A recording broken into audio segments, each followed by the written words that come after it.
That was maybe the best introduction I've ever had, Ben. That was so great. I took the wrong tiny piece of paper. Would you grab that for me? Thank you. Thank you. It's my husband, Qasim Shepard. I want to thank the leaders, and I mean not just the staff, but the members and the supporters of Maine People's Alliance for bringing me up to Maine this weekend. I've had a very full day. I started out in Lewiston at 9 a.m., and I have been talking to Mainers ever since, back to back to back to back. It has been incredible. So eye-opening. I want to thank my colleague, Rodney McKinsey, DMOS Director of Partnerships, for making the trip with me. Rodney, say hello.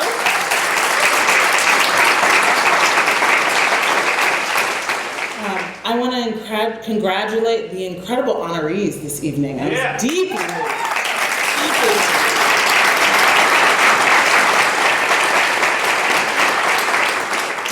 moved and inspired by what you all are building together. It's really quite something. I want to say Ramadan Mubarak to the people who are celebrating Ramadan this evening. And I'm sorry that you live in a place where it is light for so long.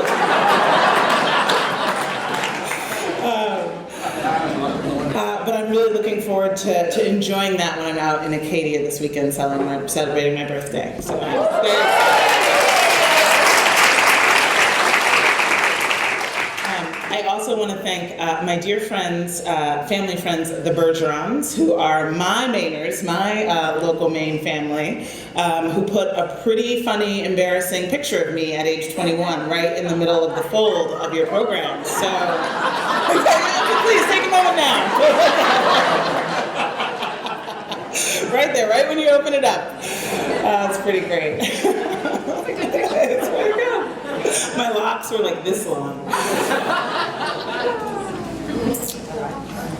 You know, Ben mentioned a phone call that I had, a conversation that I had in mid-August of this year, in the dog days of a really racially charged summer, when I was on this show on C-SPAN called Washington Journal, which, if you haven't ever seen it, is it's basically a radio call-in show on TV. So the entire visual interest of this show is just my face kind of listening to callers as they call in from across the country. And they're kind of notorious for like the cranky, racist C-SPAN caller, right? The person who's sitting in their home, watching all day and just wants to hear their voice as they complain about an Obama conspiracy theory, you know? So I'm on the show and I'm talking about politics and policy. I'm talking about DMOS, where our mission is an equal say in our democracy and an equal chance in our economy for everyone. So we work, thank you. It's a mission that we very much share with Maine People's Alliance and all the partner organizations who build the strength and power of MPA here in Maine. So we work on issues like reforming the credit card industry like we did in 2009, taking on student debt and putting forward the bold idea of debt-free college for all, a living wage for everyone in this country, and what's more, a job for everyone in this country.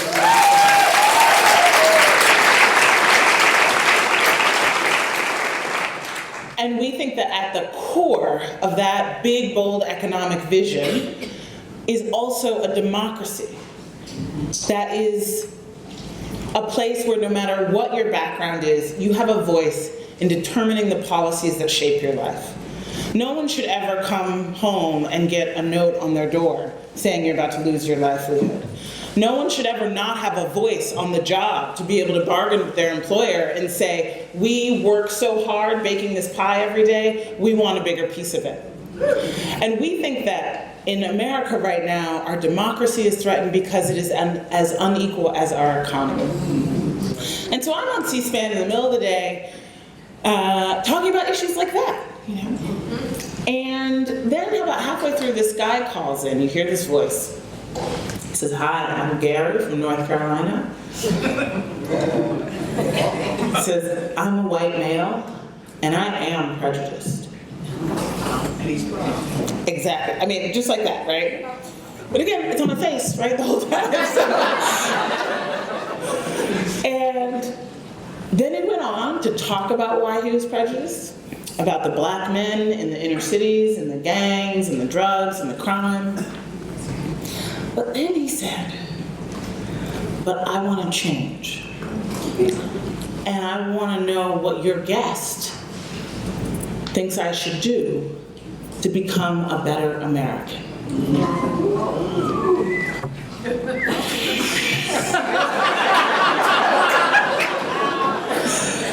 So, I take a deep breath and I just say the first thing that comes to my mind, which is, thank you.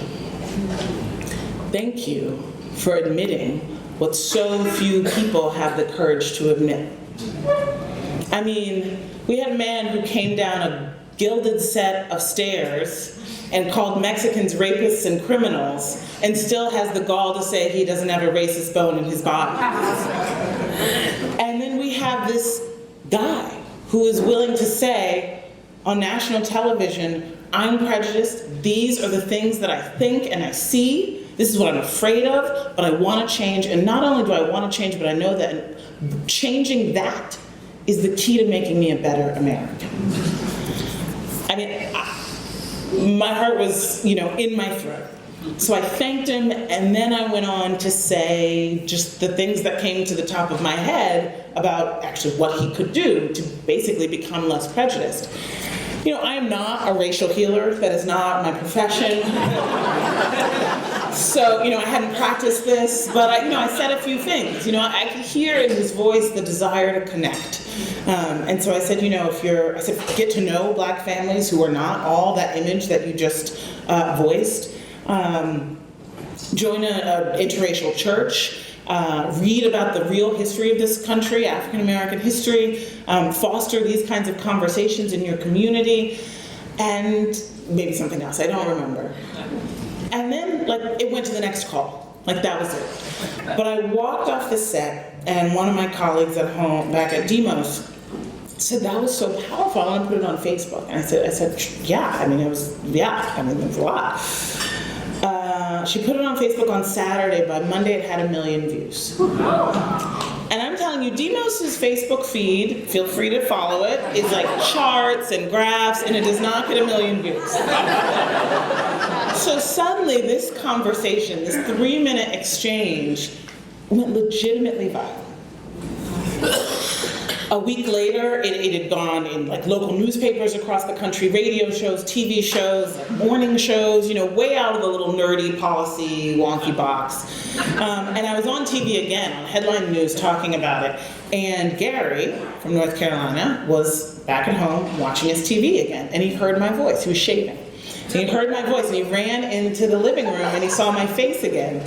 And this time, he took down my Twitter handle, which was down at the bottom of the screen. And he got on Twitter for the first time, and he said, he got on Twitter, and he wrote, how does this thing work? Was his first tweet.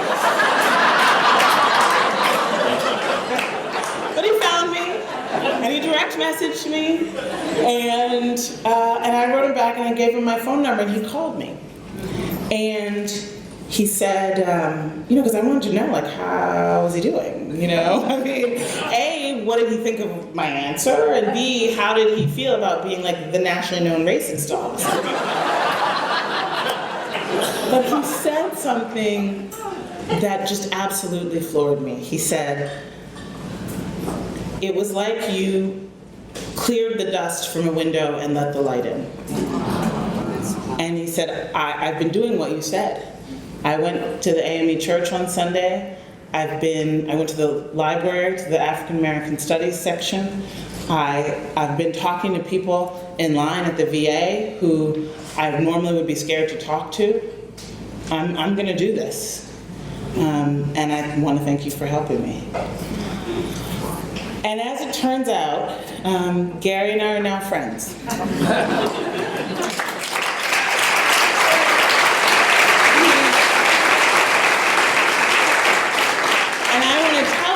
That Gary is a guy who never went to college, Navy vet, been on disability for a long time, lives at home, never married. Him and his dog, he watches Fox News all day. He's the typical Trump voter. and we met in late August, and he did not vote for Donald Trump. But I do want to say that not only from my relationship with Gary, from which I've learned so much, but also from the work that I've been doing at Demos for the past almost 15 years. I have learned about the appeal of a man who promised to make America great again. I know that when he says that, he's hearkening back to a time when one man with a high school diploma in one hand and a union card in the other could have a great job and a great life, save for retirement, have a roof over their head, put their kids through college, have vacations in the summer.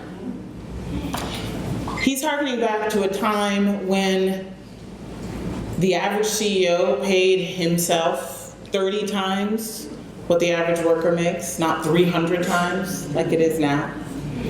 He's hearkening back to a time when there was this rough consensus in the country between labor, government, and business that some people, but the majority of people, should be able to work hard and get ahead and have a decent life. Now, we all know that that consensus excluded a lot of people. And you know, when I first started to learn about how the economy had been shaped in this country, what had gone wrong, because I grew up entirely in the period when things had started to go terribly wrong, right? I was born in 1980, right? So I was born, you know, in the Reagan era. I was born when the charts that show wages and productivity started to split. And I always wanted to know what changed, what went wrong, what happened. And I felt like I got a lot of answers that sounded like the weather. Automation, globalization, technological change. So I'm like, whew, okay, what are you supposed to do about that? And yet, I began, really through my education with Demos, to understand that what had changed was not just those forces, but also what the most powerful people in our society decided to do with the rules of the game. And I started to replace that kind of metaphor in my mind of the weather for the economy with a different way of thinking about it, which is that the economy is not like the weather. The stock market's going up and down like a temperature report. The economy is more like a game, where the rules matter the most, and where the most powerful players on the field are the ones who can constantly change the rules to make it easier for some teams and some players to get ahead and score points, and where it really matters how much you as an individual player, your skill, your determination, your luck, but what really matters so often is what team you start out on. And it started to become clear to me that there were some people who had made some decisions that had changed the outcomes for ordinary families like mine growing up on the south side of Chicago. And I started working at an organization that was focused on democracy. So I started seeing how our democracy had become as unequal as our economy, how just in the course of my lifetime, an entire new industry had grown up of corporate lobbyists, for which there are now 24 for every member of Congress. I had started to see how it had become harder, actually, for working class people to register and vote, how people in power had started to throw up barriers. But I also started asking a question that I felt like wasn't really even being answered by our progressive story of this golden era of shared prosperity and then this sort of Reagan and beyond era of pulling apart. And that was something had happened in our culture as well. You know, in that shared prosperity era, you still had to have some sense, those powerful players, of why you were changing the rules. What was guiding you? What was the purpose of the game?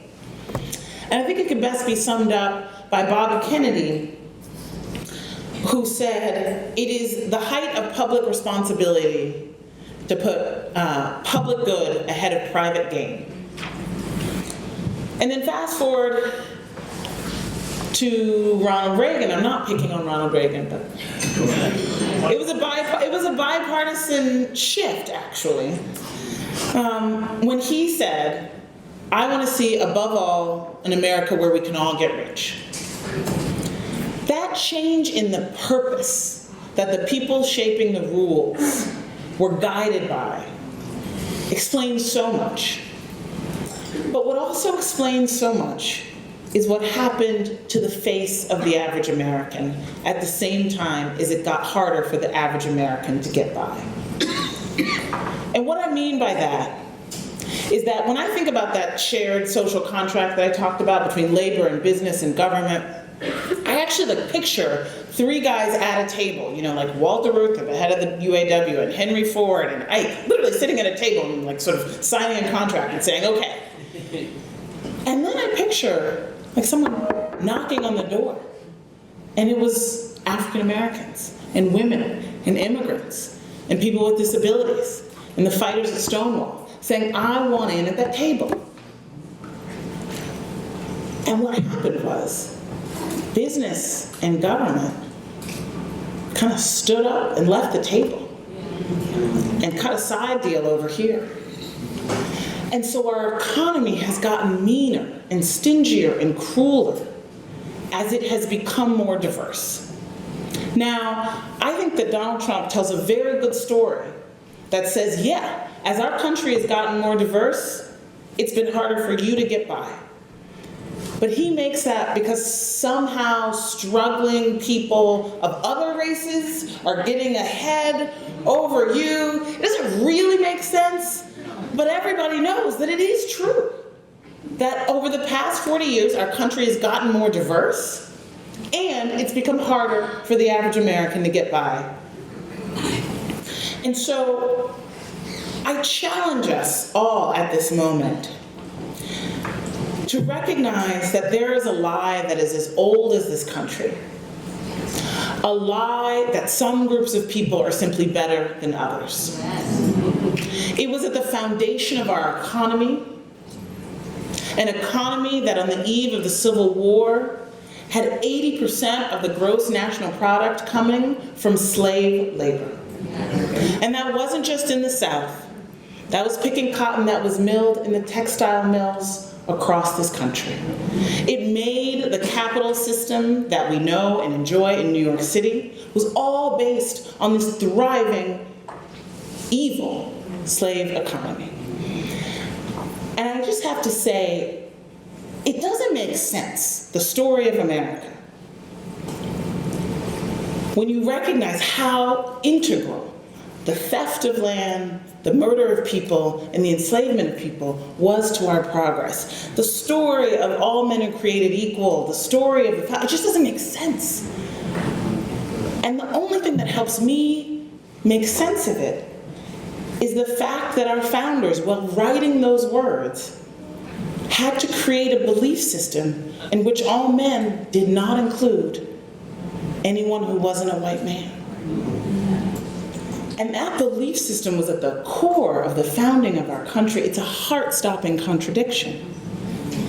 And so when we look today at an economy that is growing so much more unequal, where half of American families couldn't pay a $400 bill without going into debt or selling something, while corporate profits are at a record high, yes, we have to fight for policies like a fair wage and debt-free public college and good jobs for everyone, for mass incarceration to come to an end, for us to move from jails to jobs, for a path to citizenship for everyone who wants one.